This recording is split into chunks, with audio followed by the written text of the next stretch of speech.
Bien-aimés dans le Seigneur, bonjour, c'est votre émission, notre émission Gospel Time, présentée par votre humble serviteur, l'évangéliste Eli Manika Issa. L'identité s'affiche déjà au bas de votre écran. Nous bénissons le Seigneur pour la journée d'aujourd'hui. Nous bénissons aussi nos bien-aimés qui nous accompagnent, les zéros dans l'ombre, comme j'aime les appeler, à la technique. Que Dieu leur fasse du bien. Alors, dans cette émission, aujourd'hui, Gospel Time, nous allons parler d'un bon sujet que nous allons bien sûr amorcer aujourd'hui, qui est la marche avec Dieu. La marche avec Dieu, c'est ça le thème ou le sujet que nous allons développer aujourd'hui. Bien-aimés dans le Seigneur, lorsque nous donnons notre vie au Seigneur Jésus-Christ, lorsque nous devenons enfants de Dieu, lorsque nous croyons à notre Seigneur et Sauveur Jésus-Christ, nous faisons partie de la grande famille chrétienne. Croire en Jésus-Christ, c'est une bonne chose, mais le vœu de l'Éternel, c'est que nous puissions grandir. Le vœu de l'Éternel, c'est que nous ne puissions pas rester des bébés spirituels, mais que nous puissions aller de l'avant, que nous puissions quitter que nous puissions quitter d'un état vers un autre, c'est-à-dire vers la maturité, vers la perfection. C'est ça même les vœux de l'Éternel. Bien-aimés dans le Seigneur, la volonté de Dieu n'est pas que nous puissions rester sur le plan statique de bébé spirituel. J'aimerais qu'on prenne un passage avant de continuer. Hébreux chapitre 5. Nous allons lire le passage de Hébreux. Nous allons lire des passages de Hébreux chapitre 5, versets 13 à 14. Nous lisons au nom de Jésus. Or, quiconque en est au lait n'a pas l'expérience de la parole de justice, car il est un enfant. Verset 14, mais la nourriture solide est pour les hommes faits, pour ceux dont le jugement est exercé par l'usage à discerner ce qui est bien et ce qui est mal. On nous parle ici de la nourriture solide. Bien-aimés dans le Seigneur, dans les églises où il y a beaucoup de bébés spirituels, dans les églises où les hommes et les femmes qui y sont demeurent des bébés éternels, laisse-moi vous dire que ces églises ne vont pas de l'avant. Ces églises n'évoluent pas. Pourquoi? Parce que les chrétiens qui sont dans ces églises n'ont pas la volonté de grandir. Nous ne grandissons pas dans la foi chrétienne parce que nous avons fait 10 ans, 20 ans, 30 ans dans l'église, mais nous grandissons dans la foi chrétienne lorsque nous connaissons comment marcher avec Dieu. Et pour marcher avec Dieu, il faut connaître quels sont les principes pour marcher avec notre Seigneur et Sauveur Jésus-Christ. Beaucoup de gens vont dans les églises aujourd'hui par formalité. Beaucoup de gens vont dans les églises aujourd'hui par habitude, mais peu de gens ont le souci de grandir. Peu de gens ont le souci d'aller de l'avant. Bien-aimés dans le Seigneur, je répète ce que j'ai dit au début de ce message. Le vœu de l'Éternel, c'est que nous puissions être grands, c'est que nous puissions être puissants, c'est que nous puissions percer, arriver à une certaine dimension à faire de grandes choses avec Dieu. Et pour cela, nous avons besoin de connaître comment marcher avec ces dieux. Bien aimé, le but de ces enseignements, c'est de nous ramener au commencement. Le but de ces enseignements, c'est d'enseigner au peuple de Dieu afin que les uns et les autres, les hommes, les frères, les sœurs, nous puissions connaître, comprendre quels sont les principes de Dieu et comment marcher avec Dieu afin que nous puissions faire de grandes choses. Parce que le vœu de l'Éternel, c'est que nous puissions impacter. Le vœu de l'Éternel, c'est que nous puissions faire de grandes choses dans son œuvre. Vous avez des ministères, vous avez été appelés, mais quel est le principe pour marcher avec Dieu? Et à travers les enseignements que nous sommes en train de donner, à travers ce numéro, je crois que Dieu va nous enseigner. Le Saint-Esprit va continuer à nous convaincre afin que nous puissions comprendre ces choses. Alors, bien-aimés dans le Seigneur, nous allons prendre un passage avant de continuer, parce que je disais, après la conversion, nous avons la maturité. Après la maturité, nous avons la perfection. C'est que notre Dieu, il faut déjà comprendre par là que c'est un Dieu des étapes. Notre Dieu n'est pas un Dieu qui fait des choses instantanées, mais notre Dieu est un Dieu des étapes. Aujourd'hui, beaucoup de jeunes serviteurs, beaucoup de jeunes servantes de Dieu veulent que les choses se fassent d'une manière instantanée. Bien-aimés dans le Seigneur, dans les principes de Dieu, pour marcher avec Dieu, il faut avoir la patience. Il faudrait comprendre que notre Dieu est un Dieu des étapes. Alors, prenons un passage avant de continuer, celui d'Actes des Apôtres, chapitre 10, verset 34. Nous allons lire Actes des Apôtres, chapitre 10, verset 34. Regardez ce que la Bible nous dit dans ce passage. Alors Pierre, ouvrant la bouche, dit: en vérité, je reconnais que Dieu ne fait exception de personne.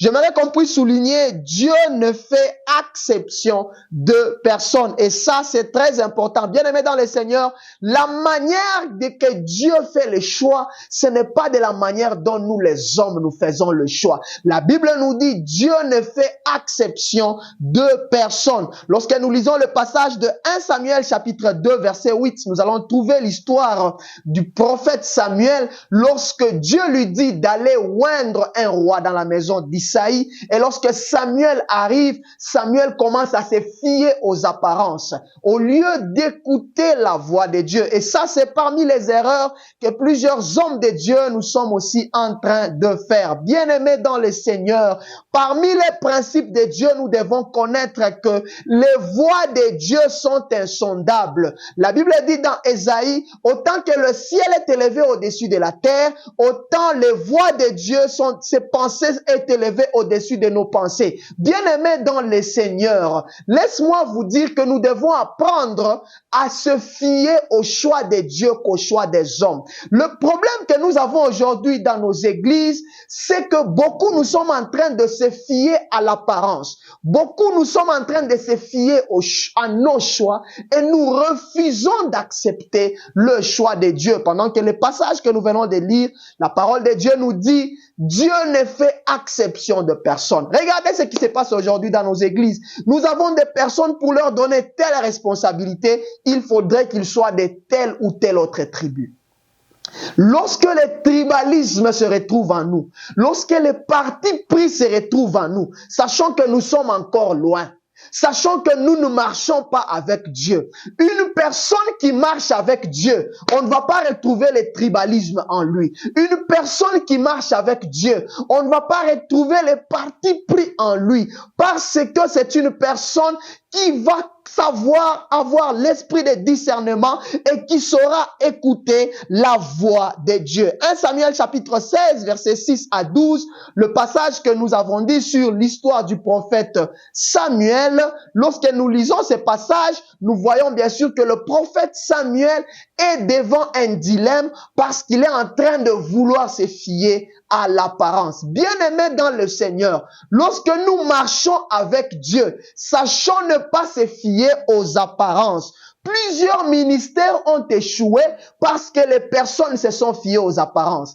Plusieurs mariages ont échoué parce que les gens ont voulu se fier aux apparences. Parce que les gens ont voulu se fier aux choses extérieures. Bien-aimés dans le Seigneur, dans la marche avec Dieu, il faut savoir écouter Dieu. Dans la marche avec Dieu, nous devons prier que Dieu nous fasse grâce afin que nous puissions comprendre sa pensée. Parce que comme je l'ai dit, ses pensées ne sont pas nos pensées et ses voies ne sont pas nos voies. Alors si nous voulons marcher avec Dieu, nous devons prier afin que Dieu nous donne l'esprit de discernement et que nous arrivions à la stature de comprendre et d'écouter notre Seigneur et Sauveur Jésus-Christ.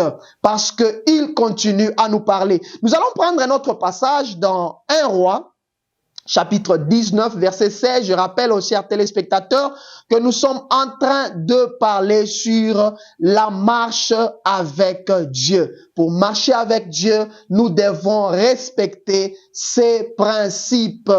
À 1 Roi, chapitre 16, verset 19, la parole de Dieu nous dit ceci. Tu oindras aussi Jéhu, fils de Nimshi, pour roi d'Israël, et tu oindras Élisée, fils de Shaphat, d'Abel Mehola, pour prophète à ta place. Là, c'est l'Éternel qui est en train de parler au prophète Élie. J'aimerais qu'on puisse souligner, tu oindras Élisée à ta place. J'aimerais qu'on puisse souligner à ta place. Pendant que Dieu est en train d'envoyer Élie pour oindre Élisée à sa place, j'aimerais vous rappeler que Élie pouvait encore marcher, Élie pouvait encore parler, Élie était en forme, mais Dieu lui dit, va oindre Élisée, fils de Shaphat, à ta place. Bien-aimé dans le Seigneur, Dieu choisit Élisée qui était un laboureur. Dieu choisit Élisée qui était un simple cultivateur. Il était en train de faire les travaux champêtres. Dieu dit, va oindre cet homme-là parce que c'est lui que je choisis pour vous remplacer. La dernière des choses que Élisée pouvait penser lui arriver, ce n'était pas être prophète en Israël. Parce qu'à ce moment-là, il y avait ce qu'on appelait l'école des prophètes ou les fils de prophètes.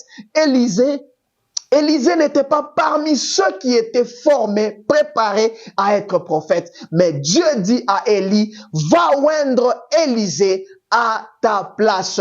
Une première leçon que nous tirons déjà dans ce passage, c'est que Dieu peut te surprendre. Dans la marche avec Dieu, nous devons savoir que Dieu peut nous surprendre à tout moment. Et Dieu a un plan merveilleux pour nous. La parole de Dieu nous dit, le projet que j'ai pour vous, c'est un projet de bonheur, ce n'est pas un projet de malheur. Bien-aimé, j'aimerais t'encourager, toi qui me suis, toi qui prends la décision de marcher avec Dieu, j'aimerais t'encourager en te disant, Dieu a un projet de bonheur pour vous et Dieu est capable de vous surprendre. Dans les choses de Dieu, dans la marche avec Dieu, sachons que Dieu peut nous surprendre à tout moment. Et ma prière et mon vœu pendant que je suis en train de prier, c'est que Dieu puisse vous surprendre avec une bonne nouvelle afin que vous soyez un témoignage vivant de ce qu'il va faire. Parce que lorsqu'il vous appelle à son service, la parole de Dieu nous dit qu'il a un plan merveilleux pour nous. Et je crois que Dieu va continuer à te surprendre. Bien-aimés dans le Seigneur, dans la vie, nous devons faire attention avec les hommes et les femmes qui marchent avec Dieu. Regardez la vie des gens comme Jephthé. Regardez la vie des gens comme Rachel. Regardez la vie des personnes comme Job. Oh, bien-aimé dans le Seigneur, laisse-moi te dire que s'il y a des personnes avec lesquelles il faut jamais mettre un point dans leur vie, ce sont les personnes qui marchent avec Dieu. Oh, Dieu peut les surprendre et Dieu peut changer le mal en bien. Dieu peut changer la malédiction en bénédiction. Lorsque nous marchons avec Dieu, Dieu peut faire des grandes choses, nous prendre de la poussière et nous faire asseoir avec le grand. C'est ce que la parole de Dieu nous dit. Bien-aimé dans le Seigneur, ne mettons pas un point dans la vie des hommes et des femmes qui marchent avec Dieu parce que ce sont des hommes qui finissent leur vie d'une façon extraordinaire. Ce ne sont pas des personnes qui font leur vie d'une façon ordinaire. Marche avec Dieu et tu verras que Dieu va faire de grandes choses dans ta vie. Nous continuons avec ce message sur la marche avec Dieu. Bien-aimé dans le Seigneur, Dieu choisit Élisée et il demande à Élie d'aller oindre Élisée. Et pendant que Élie devait aller le oindre, je l'ai dit, Élie était en forme, Élie était en bonne santé, Élie pouvait parler, pouvait marcher, mais Dieu lui dit, va oindre Élisée. J'aimerais m'adresser aux hommes de Dieu, j'aimerais m'adresser aux serviteurs de Dieu, aux pasteurs, aux leaders, aux bergers. Vous voyez, Élie est appelé à oindre Élisée. Il y a un moment où Dieu peut, dans sa souveraineté, nous parler à ce que nous puissions oindre un Élisée. Est-ce que nous obéissons comme c'était le cas avec le prophète Élie? Plusieurs personnes, Dieu leur a dit de oindre Élisée. Plusieurs pasteurs, plusieurs évêques, plusieurs responsables de départements, mais ils ont refusé de oindre Élisée. Regardez, Élie a accepté de faire ce que Dieu lui disait de faire. Dieu, dans sa souveraineté, peut faire à ce que vous puissiez lui servir dans le ministère pastoral pour 50 ans, pour 60 ans, pour 40 ans. Et dans sa souveraineté, il peut permettre à ce qu'il vous dise, tel doit te remplacer. Bien sûr, il y a d'autres qui finissent dans leur ministère, qui meurent. Mais il y a d'autres, Dieu aussi va dire, va oindre Élisée. Et ça, bien aimé dans le Seigneur, c'est l'un des principes que nous devons connaître dans les principes du royaume. Il y a ce qu'on appelle le principe de continuité. Nous n'allons pas faire tout l'œuvre de Dieu seul. Il y a ce que Élie fera et il y a ce que Élisée fera. Il y a ce que vous ferez, il y a ce que votre remplaçant fera. Parce que dans l'œuvre de Dieu, elle est grande et chacun est appelé à apporter sa pierre pour l'édification des uns et des autres. Bien-aimés, sachons, bien-aimés dans le Seigneur, accepter, écouter la voix de l'Éternel lorsque il nous parle. Le principe de la continuité. Bien-aimés dans le Seigneur, toute personne qui a besoin de marcher avec Dieu, toute personne qui veut faire des grandes choses avec Dieu, doit apprendre le principe de Dieu. Parce que Dieu, il est dans sa parole, Dieu, il est dans ses principes. Lorsque nous ne connaissons pas les principes de Dieu, nous n'allons pas marcher avec Dieu et nous ne serons pas aller de l'avant et faire l'œuvre de Dieu. Chers ministres de Dieu, chers pasteurs, chers évêques, chers responsables des églises, Élie a été obéissant à Dieu. Élie a écouté la voix de Dieu. Il n'y a pas de marche avec Dieu sans obéissance. J'aimerais me répéter, bien-aimé dans le Seigneur. Il n'y a pas de marche avec Dieu sans obéissance. Si nous voulons aller loin dans les choses de Dieu, si nous voulons grandir dans la foi, nous devons apprendre à être obéissants, à obéir à nos supérieurs, à obéir à la parole de Dieu. L'obéissance est l'un des clés des personnes qui marchent avec Dieu. Lorsque nous prenons le passage de 1 Roi, chapitre 17, verset 1er, c'est un passage qui nous parle de qui était Élie. La Bible nous dit Élie était l'un des grands prophètes en Israël. C'était un habitant de Tishbé, donc c'était un Tishbite, et il a été roi depuis... Plutôt, il a été prophète depuis le temps du roi Akab jusqu'au roi Jéhoram. Il était le seul prophète d'Israël à cette époque et parmi les signes qui pouvaient le distinguer en tant que grand prophète en Israël, c'était son manteau. Le manteau était le signe distinctif pour distinguer que c'est lui le prophète établi par Dieu. Voilà le rang qu'occupait le prophète Élie dont nous sommes en train de parler. Mais voilà lorsque Dieu lui dit, va faire telle chose, va oindre telle personne pour te remplacer, le prophète a obéi à l'Éternel. Si nous voulons comparer de nos jours qui était le prophète Élie dans le temps d'Israël, nous pouvons les comparer à des gens comme Fridolin Ambongo qui représente l'église devant l'État. Nous pouvons les comparer à des pères comme les bishops Ngandou et les autres. Il y a beaucoup des hommes de Dieu qui représentent l'église devant l'État. C'est-à-dire, Élie n'était pas n'importe quel prophète en Israël. Nous avons tous cru au Seigneur Jésus-Christ. Nous avons tous donné notre vie à Jésus-Christ. Et la Bible déclare à tous ceux qui l'ont reçu, à ceux qui croient en son nom, elle a donné le pouvoir de devenir enfants de Dieu. Lorsque nous devenons tous enfants de Dieu, nous sommes bien sûr fils et filles de Dieu. Mais tous nous n'allons pas diriger. Il y aura ceux qui vont précéder, il y aura ceux qui vont diriger les autres. C'est ainsi que vous voyez dans d'autres églises, dans d'autres communautés, nous avons par exemple des personnes qu'on appelle des représentants des églises. Il y a des pasteurs des stations, il y a des évêques, il y a des responsables des départements. Ce sont des personnes que Dieu lui-même se choisit pour qu'ils puissent diriger les autres. Dans les principes de Dieu, il faut savoir qu'il y a toujours des bergers et des brebis. Et ça, c'est très important parce que beaucoup de personnes n'aiment pas être brebis. Beaucoup de personnes ne veulent pas se comporter comme des brebis, mais au contraire, ils sont en train d'avouer d'être des bergers. Il y aura toujours ceux qui seront bergers et il y aura ceux qui seront brebis. La parole de Dieu nous dit dans 1 Timothée, chapitre 5, verset 17, que les anciens qui dirigent, c'est que même Dieu lui-même sait qu'il y a des personnes qui vont diriger d'autres personne. Le problème que nous avons aujourd'hui dans nos églises, c'est que beaucoup de gens veulent tous diriger au même moment. Parce que vous avez fait la théologie, vous voulez diriger la communauté. Parce que vous avez fait la théologie, vous voulez diriger l'église. Parce que vous avez fait 20 ans, 30 ans dans l'église, il faudrait que vous puissiez avoir telle ou telle autre responsabilité dans l'église. Ce n'est pas ça dans les choses de Dieu. Ce n'est pas ça dans le principe de Dieu. Bien-aimés dans le Seigneur, tous nous avons été appelés par Dieu, mais tous nous ne sommes pas appelés à diriger. Bien-aimés dans le Seigneur, aujourd'hui, apprenons à être humbles. Apprenons à être humbles, bien-aimés dans le Seigneur. Nous sommes des chrétiens. Nous avons été mis à part. L'humilité est devenue une denrée rare parmi les hommes de Dieu. Bien-aimés, dans la marche avec Dieu, l'humilité est très importante.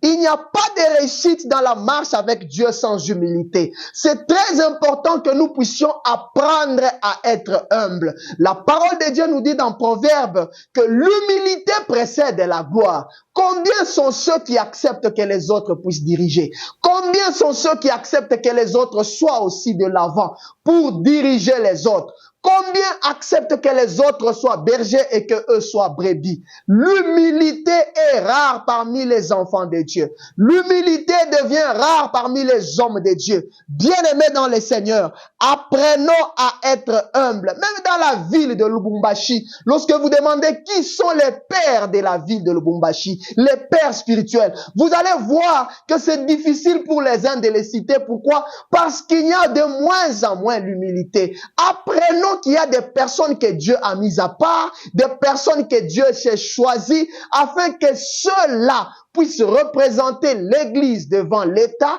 afin que ceux-là puissent nous diriger.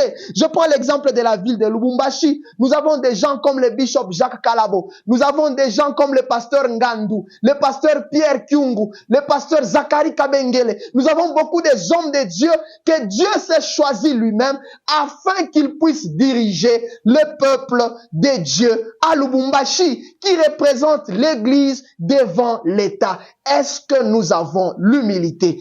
Il n'y a pas de marche avec Dieu si nous ne savons pas être humbles. Et la deuxième des choses, ce n'est pas seulement l'humilité, mais c'est aussi l'obéissance.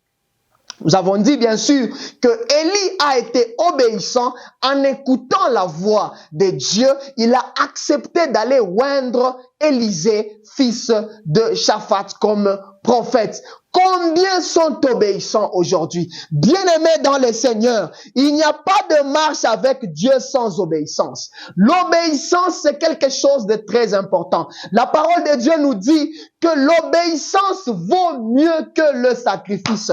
Oh, bien-aimé, laisse-moi te dire que si tu veux aller loin avec Dieu, si tu veux faire de grandes choses avec Dieu, si nous voulons grandir dans notre foi chrétienne, apprenons à être obéissants.